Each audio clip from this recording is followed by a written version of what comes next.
Isang masaganang buhay sa bawat isa sa mga kapatid natin na kung saan ay patuloy na sumusubaybay nitong ating gawain ito ng The Shepherd's Voice.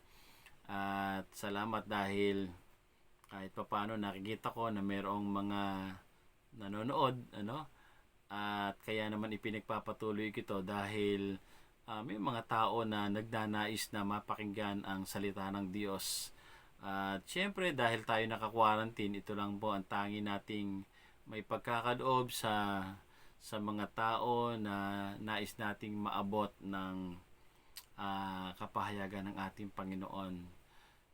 Bagamat hindi ko po kayo madalhan ng mga inyong mga pangailangang pisikal, pagkain o inumin, ay ang tangi ko lamang pong maibibigay sa inyo ay ang pagkaing spiritual at ang aking pananalangin sa inyo. Kaya sana po ay matanggap ninyo itong aking mga ipinagkakaloob na ito. Tayo po yung muling mag-aaral, atin pong basahin ang sinasabi dito sa aklat ng Juan 9:35-41. Ayan, ito po yung pagpapatuloy dito sa ating pinag-aralan tungkol dito sa lalaking bulag na pinagaling ng ating Panginoong Yesus. Nabalitaan ni Jesus na ang lalaking pinagaling niya ay itiniwalag ng mga Parseyo. Kaya't nang matagpo niya ito ay kanyang tinanong, "Sumasampalataya ka ba sa anak ng tao?" Sumagot ang lalaki, "Sino po ba siya, Ginoo? Sabihin ninyo sa akin upang ako'y sumampalataya sa kanya." "Siya'y nakita mo na. Siya ang kausap mo ngayon," wika ni Jesus. "Sumasampalataya po ako, Panginoon," sabi ng lalaki. At sinamba niya si Jesus. Sinabi ni Jesus na parito ako sa mundong ito upang humatol at nang sa gayoy makakita ang mga bulag at mabulag naman ang mga nakakakita. Narinig ito ng ilang pariseyong naroon at siya'y kanilang tinanong, "Ibig mo bang sabihin, mga bulag din kami?" Sumagot si Jesus, "Kung kayo'y mga bulag, hindi sana kayo hahatulang may sala. Ngunit dahil sinasabi ninyong nakakakita kayo, nananatili kayong may sala." Ayan, purihin ang Panginoon sa pagkabasa at pagkarinig ng kanyang banal na salita. Patuloy po tayo samahan ng banal na Espiritu sa ating pag-aaral upang tayo po'y magabayan sa lahat ng ating mga katuroan na ito. Okay, ang pinagaling ng Panginoon na bulag ay siniyasat ng mga Pariseo na kahit sinasabi na ng dating bulag na yung mga katotohanan kung paano siya pinagaling ng Panginoong Yesus ay ayaw nilang paniwalaan yung kanyang mga sinasabi. Ayaw nilang maniwala na pinagaling ng Panginoon ang bulag na ito at ipinagbabawal nga ang pagpapagaling sa araw ng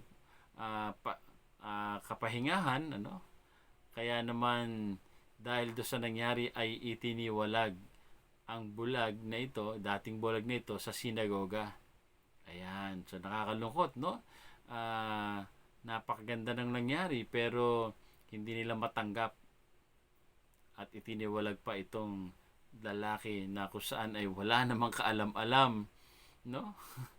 Wala namang ginagawang kasalanan, wala namang ginagawa ng labag sa kanilang kautusan para itiwalag. Okay, nakakalungkot na sa halip na matuwa ang mga taong ito na tagapanguna pa naman sa relihiyon nila dahil sa himala ng Panginoon, siya pang lumalaban sa ginagawa ng Diyos. Ang mga taong nakakakilala sa Panginoon ay kanilang pinag-uusig dahil lamang sa inggit at pagiging ignorante sa himala ng Diyos.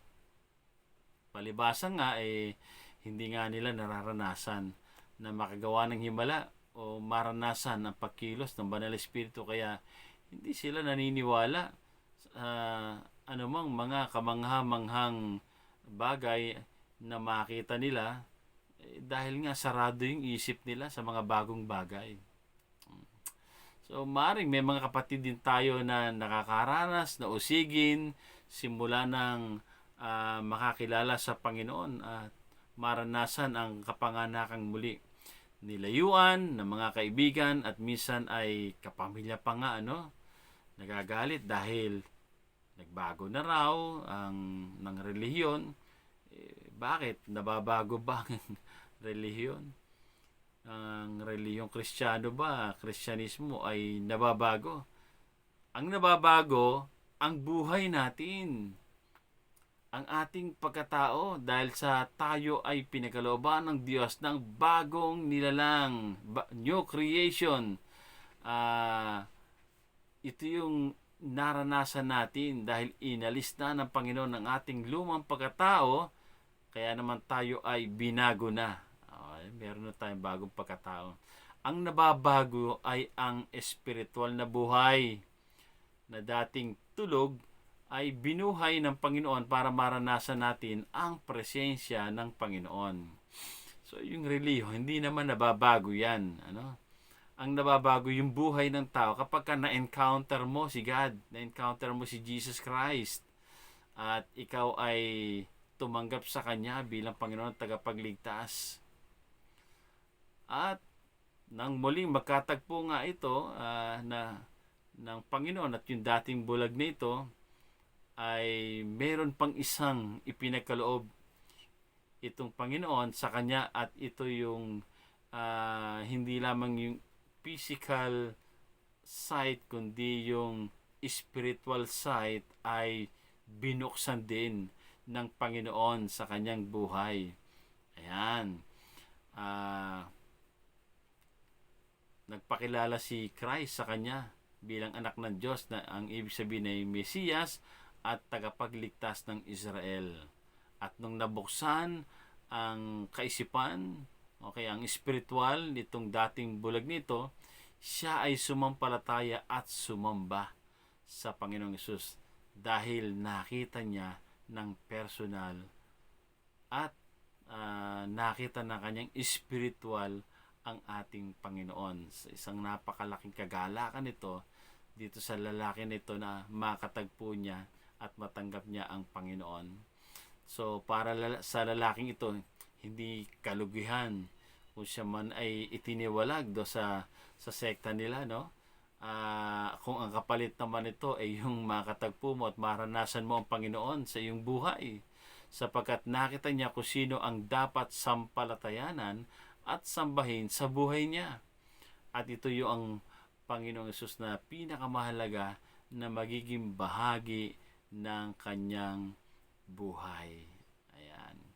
So, ang nakita ng Panginoon na klase ng mga tao dito ay una yung nagbubulag-bulagan sa katotohanan. Ayan. So, maraming mga tao nagbubulag-bulagan sa katotohanan. So nakita na ang kapangyarihan ng Diyos, mga himala, mga magagandang aral, narinig na mula sa Panginoon, subalit ayaw pa rin paniwalaan at laging ang kanyang sariling katwiran ang kanyang pinaiiral.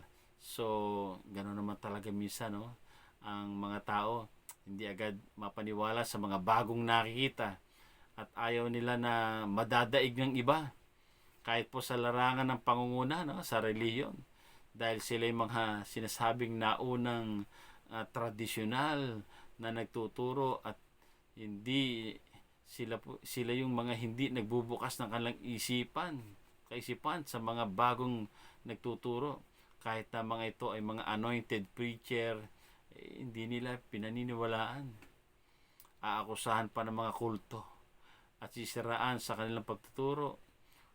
O baka naman naiinggit lang dahil nakikita nila mabilis lumago ang mga gawain nito, at pati ang mga sistema sa pagpapalago ay sinasabihan ng maling kaparaanan. Naku po, mag-ingat po tayo sa mga nag-aakusa na ito dahil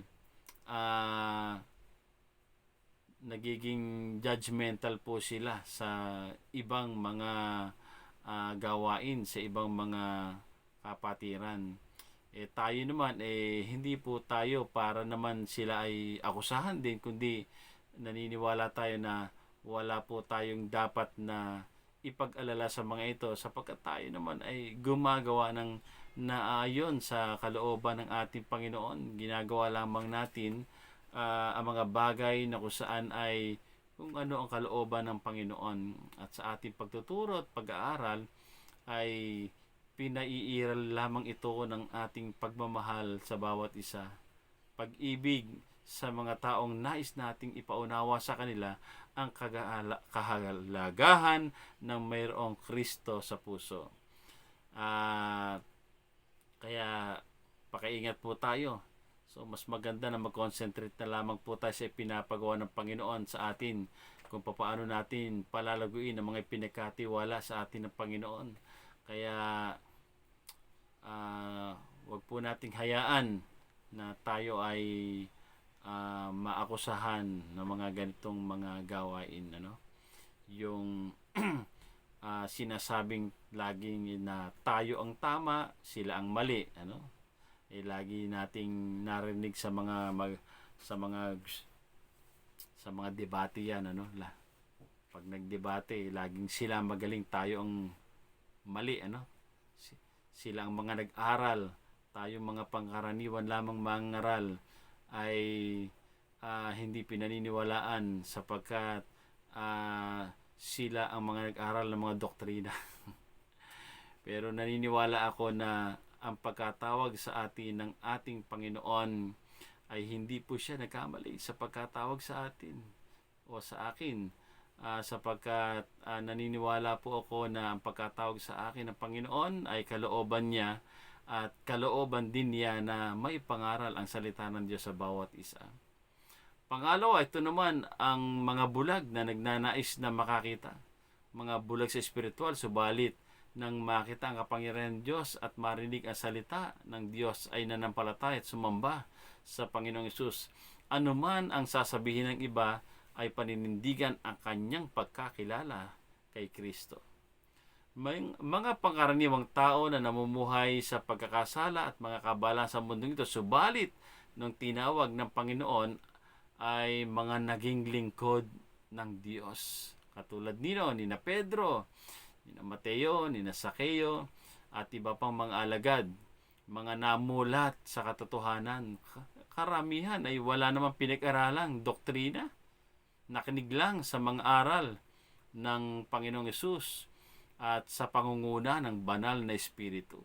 Yun po ang pinakamahalaga sa ating pagkatawag na ang ating mga itinuturo ay mula sa ating Panginoon, mula sa banal na kasulatan at sa pangunguna ng banal na Espiritu. Yung iba, pati pagkilos ng banal na Espiritu sa mga lingkod ng Diyos, sinasabihan pa rin ng iba na kulto, palibasa, hindi nila nararanasan, kaya hindi nila pinaniniwalaan.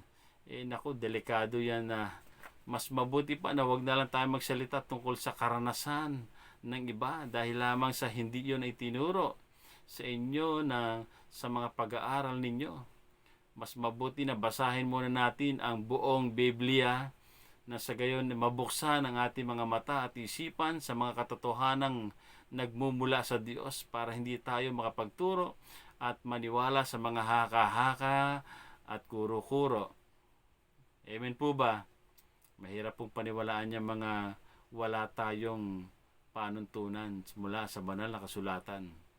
Kaya mga kapatid, kung ikaw man ay nabulag sa mga katotohanan at ang pinaniniwalaan mo lang ay ang mga dating katuruan at paniniwala ng mga sinaunang katuruan, bagamat hindi naman lahat ng sinaunang katuruan ay mali, sa panahon ngayon, unawain mo na ang Panginoong Hesus lamang ang makapagbubukas ng iyong mga mata at isipan at iyong puso. Tanggapin mo ang katotohanang inilalahad sa iyo ngayon, na siya lamang ang iyong pag-asa at makapagbibigay sa iyo ng spiritual mong pangangailangan. Panatilihin mo siya sa iyong puso at patuloy siyang sambahin sa iyong buhay, sapagkat naniniwala ko na kapag inilagay mo sa puso mo ang katuruan na ang Panginoong Hesus lamang ang iyong tagapagligtas at dapat mong sampalatayanan, ay mananatili kang nasa mararanasan mo ang presensya ng ating Panginoon. Kaya mga kapatid, ingat-ingat din po tayo sa ating pang-araw-araw na buhay at sa mga itinuturo sa atin. Mag-ingat po tayo sapagkat maaring tayo po ay madaya ng mga katuruan na kung saan ay wala sa Bible. Okay, mag-ingat po tayo. Ano po? Kaya panatilin po natin na tayo ay manalangin sa Banal na Espiritu na patuloy tayong bigyan ng kapangyarihan na maunawaan natin ang mga bagay na nagmumula sa ating Panginoon. Ayan, God bless you po sa inyong lahat. So nakatapos na naman tayo sa isang pagbubulay-bulay. Kaya sana po ay wag po kayo magsawa na mag-aral ng ating mga ninanais na malaman sa ating pang-araw-araw na pag-aaral na ito. Tayo po'y manalangin, Panginoon, kami po ay tunay ngang humihingi ng kapatawaran sa lahat ng aming mga nagawang kasalanan. Pakalinisin mo kami sa aming karamihan. At hayaan mo po, Panginoon, na anumang mga kahinaan namin o mga kabulagang espiritual na nangyari sa amin, kami po yung patawarin.